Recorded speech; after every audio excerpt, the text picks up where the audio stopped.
The transformational reforms that we have seen over the last few years have made India the world's 5th largest economy. We're very confident we'll be the 3rd largest economy. Truly, as we drove into this place, I felt I was back home. I mean, we had Nallis, we had Kalanikethan.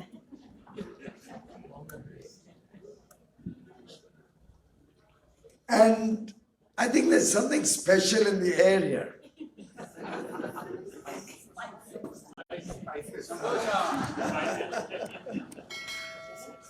And of course, I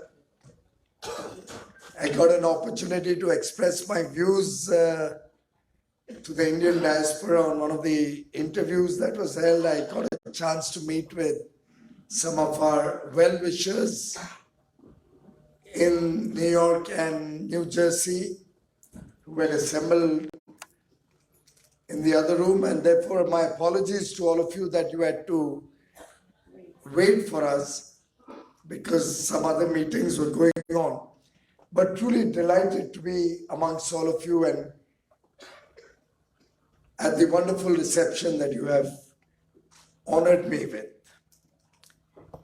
We have just celebrated 75 years of India's independence, Azadi Ka Amrit Mahotsav, with great pomp and splendor back home. In fact, you might have heard about it, but if any of you experienced the Har Ghar Tiranga program, we literally had a Tiranga being unfurled across the length and breadth of the country. Every home, every shop, every office had a Tiranga bright and loudly proclaiming India's unity and unity in diversity. In fact, I'm grateful to Chinmay and all our young daughters for the brilliant performances they gave us today, because truly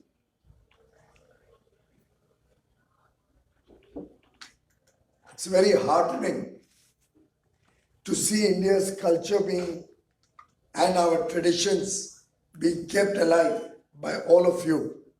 And I'd like to thank you for, in some sense, instigating Indian value systems in the youth, the Indians who are born here, who are living here, who are largely exposed to the American way of life, American lifestyle, that little bit of Indian tradition, value systems, family culture, I think will hold them in good stead as they grow up to be good citizens of the United States of America, but at the same time also have a little bit of India in their hearts, a little bit of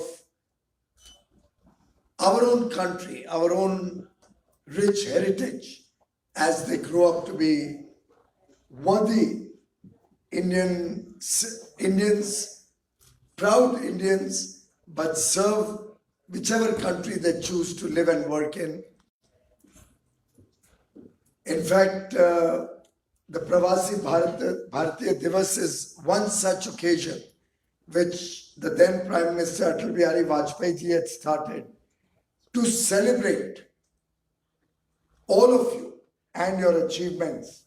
And I'm really delighted to be in New Jersey on this very, very auspicious occasion, celebrating with all of you, being a part of your celebrations, celebrating Mahatma Gandhi's arrival back in India after nearly 20 years as a Pravasi Bharatiya in South Africa, way back in 1915.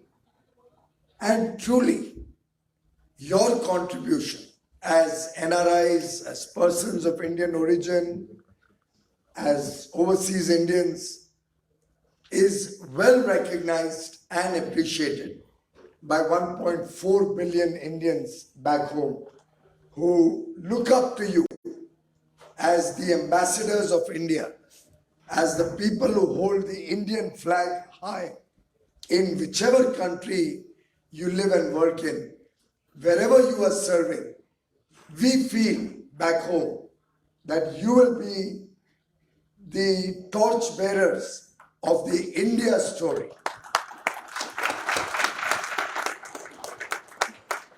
Over the years, I think the Indians in the United States of America have performed exceedingly well. Both the US and India are vibrant democracies. We both have very strong linkages and bonds of friendship, very strong geopolitical ties, huge interests in business, in trade, in economic well-being of both countries. In fact, India is happy that the United States of America is our largest trading partner. And as Prime Minister Modi recently said, India is the mother of all democracies. Bharat लोकतंत्र की जननी है. If we go back into our traditional scriptures, the Rig Vedas, the old texts in India thousands of years ago, we used to have strong democratic traditions. We used to have elections being held in India. आपने सुना होगा कई बार भारत में कहते हैं पंचों की राय ले ली जाए. Let us take the views of the collective community or the leaders of the community. This is something that's come into India thousands of years ago. I remember reading about Arthashastra and Kautilya, and in his works also, you will find a lot being written and spoken about democratic cultures thousands of years ago. As Mark Twain, the famous American author, had said, India is the cradle of the human race, the mother of history, the grandmother of legend, and the great-grandmother of tradition.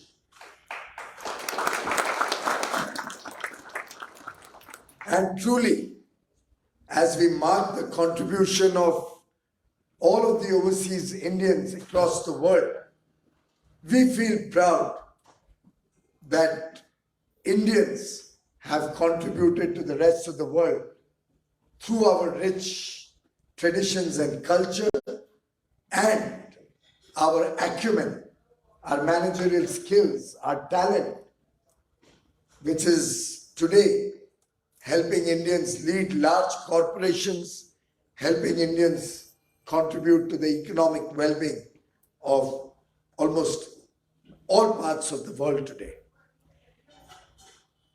Indians have been blessed with huge amount of wealth of knowledge, and I believe the positive impact that all of you are making to America is well recognized in the reception that we get when we come to America or we go to any country. It's truly because we represent a country of today 1.4 billion Indians that we are recognized and respected.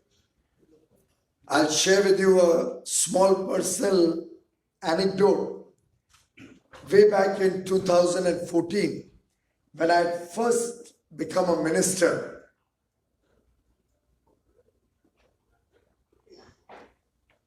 I was visiting the United States, addressing the UN on a climate change conference. And during the course of several meetings with important CEOs of large corporations, I had a meeting with the CEO of probably America's largest fund.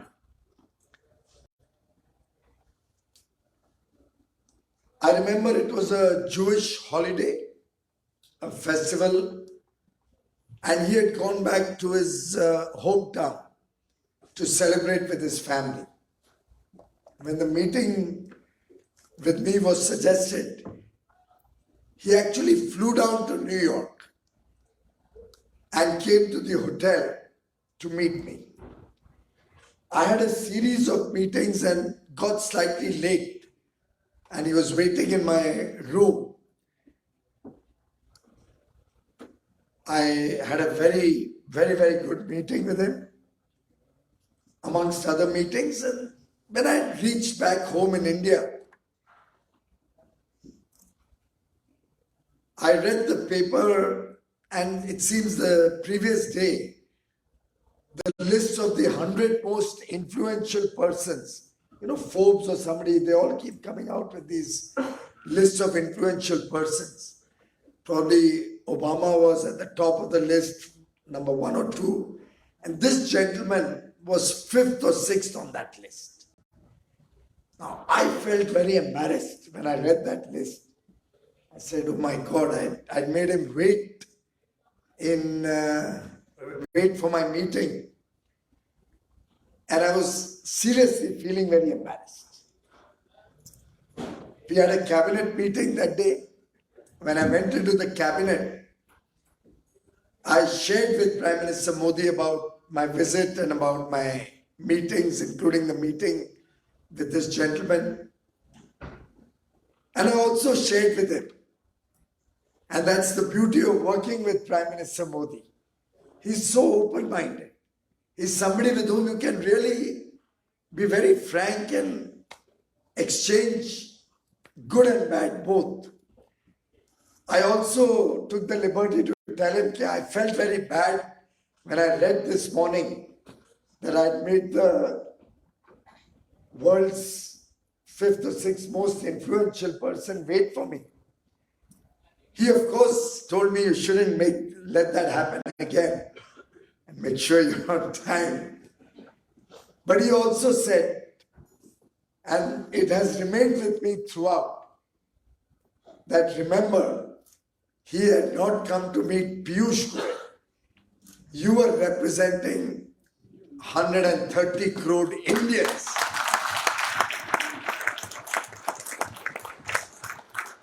You were a representative of the future of the world. And today, 8.5 years later, I can proudly share with you that the world today looks up to Prime Minister Narendra Modi.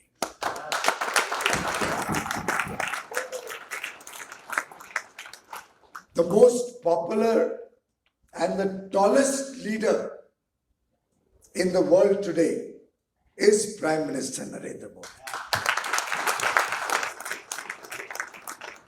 In fact, the G20 just concluded in Indonesia at Bali. Through the year, was not able to come out with one text or one agreed document amongst all the members of the G20. Throughout the year, all our ministerials, not a single ministerial we were able to come out with a agreed document reflecting the shared vision of all the member countries. But when the heads of state, heads of government met in the final leaders summit at Bali, it was Prime Minister Modi who offered the right message which brought all the world leaders together on one page. And after a hiatus of a year, all the leaders of the world were able to agree on a collective leaders' declaration. And no less a person than the President of the United States of America, President Joe Biden, has acknowledged that it was Prime Minister Modi's leadership that helped the world at least come together. And in some sense, saved a very important and powerful body like the G20 and saved multilateralism on that very, very critical moment. Prime Minister Modi's words that this is not an era of war. Prime Minister Modi's appeal to all world leaders to take the path of dialogue and diplomacy and solve the problems and the challenges that confront the world today echo in almost every discussion on every international fora today. And I must say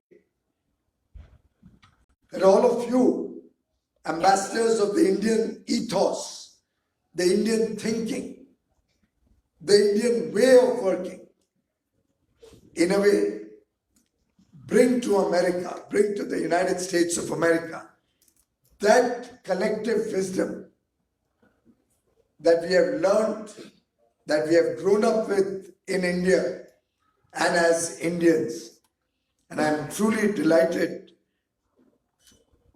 that you hold the Indian flag high as you pursue your work here and continue to act as the living bridge between India and the United States of America. A big thank you to all of you for your contribution.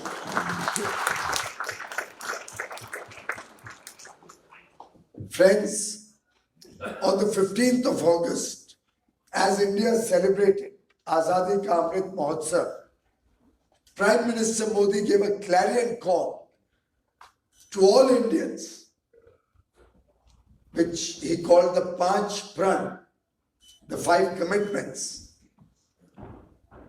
that he called upon all Indians to pick up as our mantra for the next 25 years, the Amrit Kal, as we work towards India celebrating 100 years of independence in 2047. And I think, in a manner of speaking, the 5 commitments that he gave on 15th August 2022, Panch Pran, they reflect the collective aspiration of every Indian, whether in India or an Indian living anywhere in the world, who continues to be a well-wisher of India.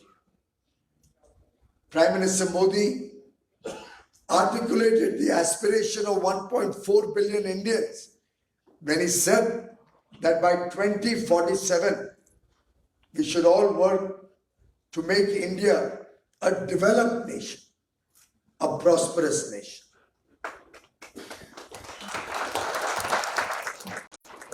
एक विकसित भारत जिसमें हर व्यक्ति को हर एक सुविधा मिले और एक अच्छा जीवन बिताने का मौका मिले, a good lifestyle.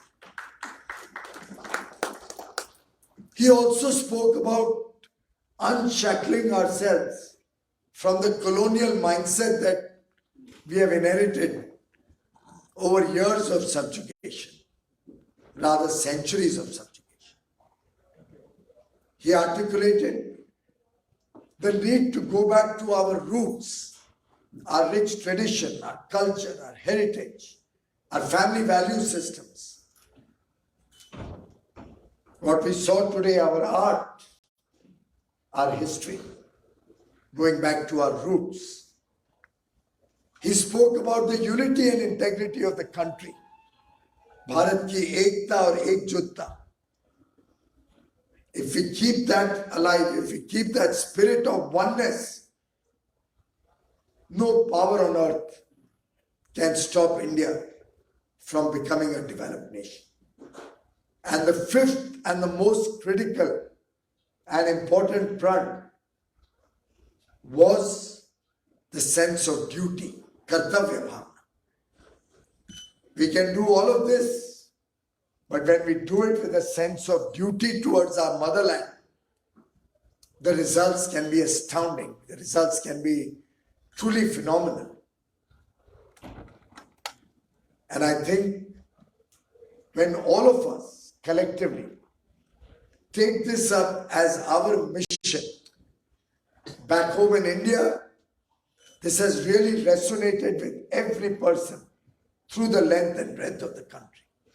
And I have no doubt in my mind that all of you will be a part of this journey over the next 25 years as we progress towards making India a developed nation, towards making India a prosperous nation.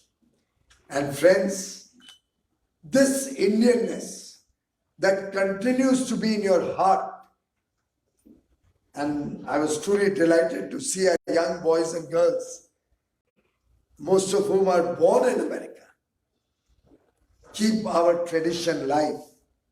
In fact, watching the young girls dance, I was reminded of my own daughter doing her Arangetram after studying Bharatnatyam. And incidentally, that was also on 15th of August, way back, of course, 10 years ago, in Mumbai. And truly, it's so nice to see that our young daughters in the United States of America are maintaining that tradition. I salute all the proud parents of all the children who perform today. And of course, their teacher, Shivani ji, is she here? Yes. Thank you, Shivani ji, for your good work. Truly appreciate it. Friends, a lot is happening back home. A lot of which, I think in this day and age of television and internet, you are completely abreast with. But there's a lot more that can be done, that needs to be done. Of course, we have been able to convert several of the challenges and problems of the last 3 or 4 years, 2.5 years at least since COVID outbreak across the world. We've been able to convert these challenges, these crises, into an opportunity.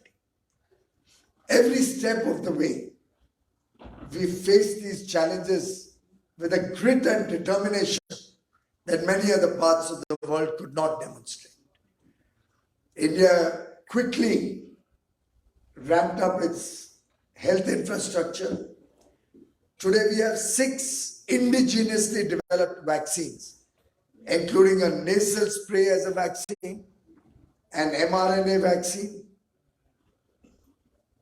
We were able to provide vaccines to over 1 billion people. I think the overall vaccines are nearly 2.5 billion that have been provided free of charge. There were times when we actually had to move vaccines by helicopter to remote areas on the top of mountains, even for a few families. But no effort was spared to make sure that every Indian feels safe, every Indian is provided that Raksha Kavach, so that we can keep the casualties down. On the economic front, you must have all observed how quickly India rebounds back after the lockdown and after the stresses that the economy had to face. So much so that last year was a record year in terms of growth in all spheres, including our international engagement. Our exports crossed $670 billion for the very first time in our history, and both in goods and services. We had record exports. Investments, foreign direct investment was at an all-time high. For 7 years in a row, we had historically highest FDI. Last year was nearly $84 billion. And over the last 2.5 years, we continued to provide food grains under the Pradhan Mantri Garib Kalyan Ann Yojana to 800 million lesser privileged Indians. They already were getting food grains under the National Food Security Program. Prime Minister Modi doubled the allocation, and the additional was completely free of charge, so that not a single Indian had to sleep hungry throughout COVID, throughout the 28 months, right up to December 2022. He ensured that no house, no home had to sleep hungry. हर घर का चूल्हा जला. और अगर आप 100 वर्ष पहले की बात करें,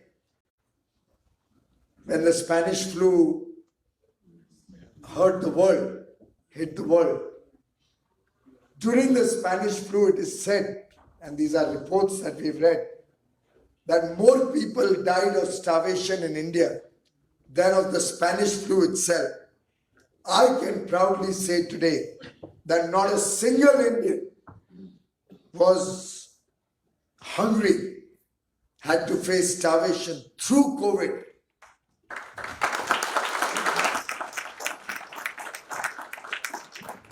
Thanks to the very compassionate personality of Prime Minister Narendra Modi.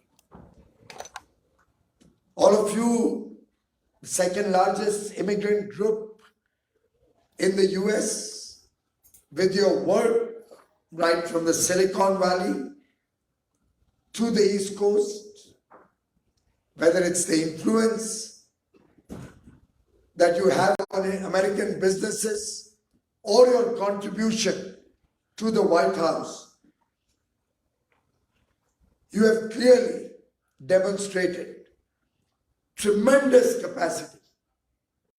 The work that you're doing in the field of healthcare in the United States, the work that you're doing in the field of hospitality, journalism, science, technology, business management, engineering, in every field, the Indian diaspora has had a remarkable coming-of-age story. 90 out of the 1,078 founders of about 500 US unicorns are persons of Indian origin. In fact, President Biden's administration today has over 130 Indians serving the US government. I'm really delighted that this spirit of service that the Indian community represents is celebrated in the Pravasi Bharatiya Divas celebrations. And in fact, Atalji had articulated it very well, and I quote, "Success of every category of our immigrants all over the world testify to the indomitable spirit carried from the Indian soil."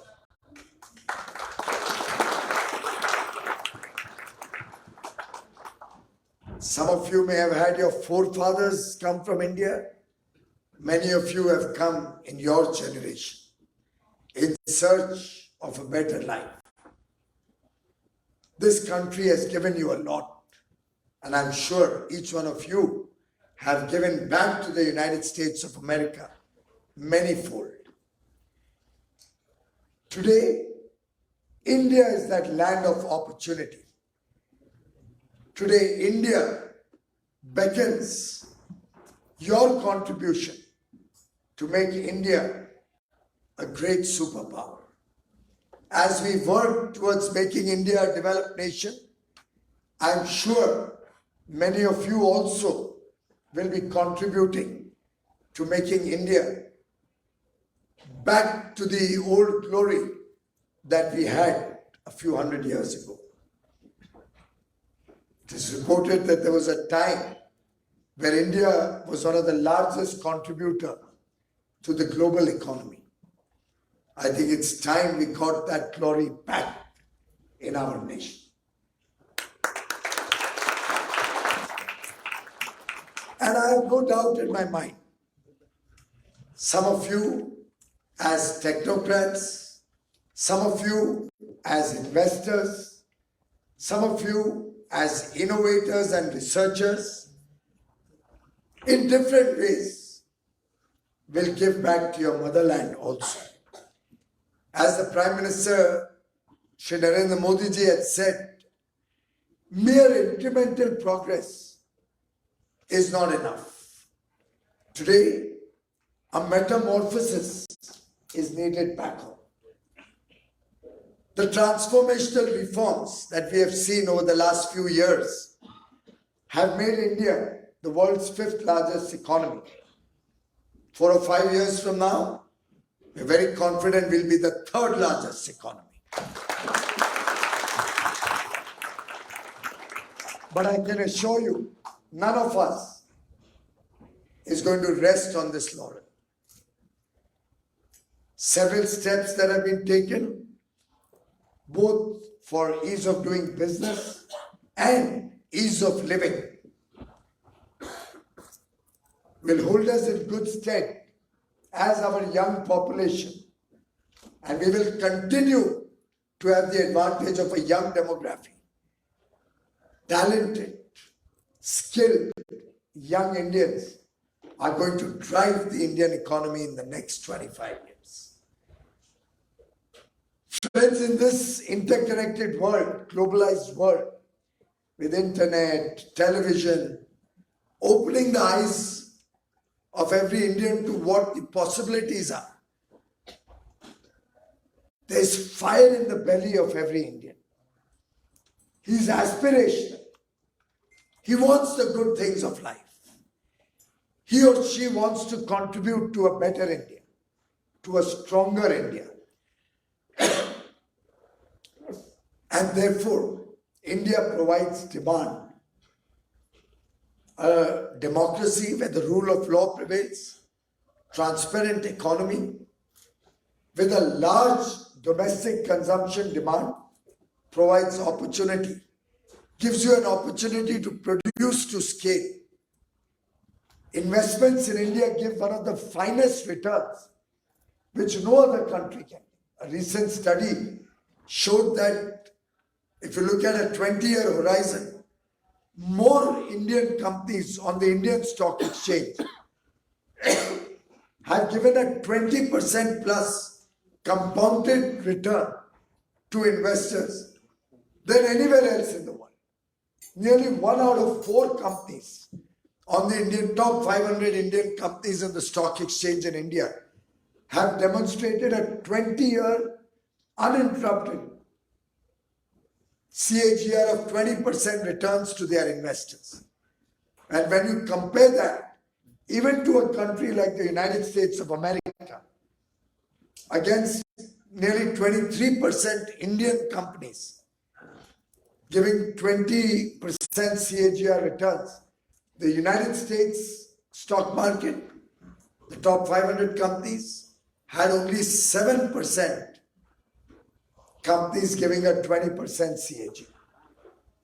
Japan was even lower at about probably 2 or 3%. And China, incidentally, was less than 1%. So there's a lot of misconceptions out there. And I would urge all of you to take this message to the world and to the Americans and American corporations and to the sphere of influence that each one of you has, that India is the place to be. India can be your trusted partner in your supply chains, in your investment portfolio, in your business. And as we take up the G20 presidency this year, we are demonstrating to the world our abilities and our contributions as we see them in the next 25 years. In this Azadi Ka Amrit Mahotsav, not only are we reflecting on our achievements, our glory, but focusing on ideas for this Amrit Kal.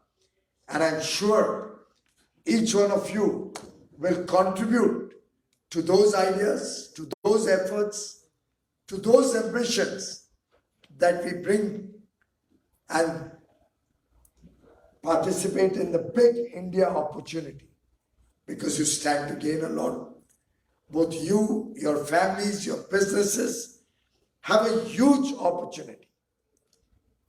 And towards that end, I'd like to conclude with 3 or 4 calls to action for all of my friends who have taken the time to be with us here today. 1, can we strengthen brand India? Can we bring high quality to everything that we do, both in India and internationally? Can each Indian decide that you will have your weddings maybe back home in India?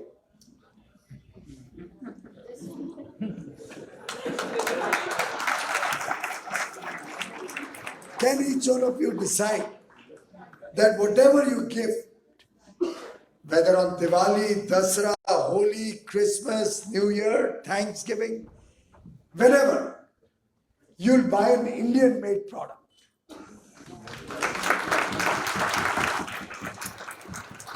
Maybe a handicraft, maybe a handloom, gift a khadi product, why not? Tea, coffee from back home, from the Araiku Valley, tea from Darjeeling. Indian grocery.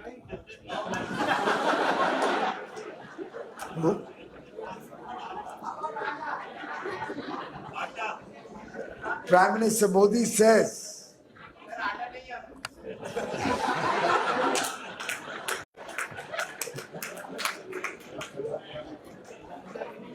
अच्छा, कभी कभी कोई चीजें जब नहीं आती है तब उसकी खुशबू और उसकी याद ज्यादा आती है.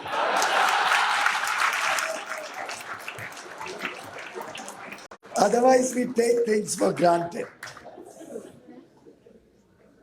Can we also present the India investment opportunity to our business colleagues, to the businesses where we work, to investors in the United States of America? Can we contribute to India's growth story through a greater degree of philanthropy, knowledge transfer, innovations being taken to your own country? Your accomplishments in the United States have been huge. You are uniquely positioned to contribute to India's growth story also. And therefore, we invite you not only to share your ideas, your vision, your achievements, and the possibilities that are there in India, but in this century, which the world today acknowledges as India's century, I'd invite you to help us shape the contours of a new India, a powerful India, an India that will lead global growth, an India that is destined to be a Vishwa Guru.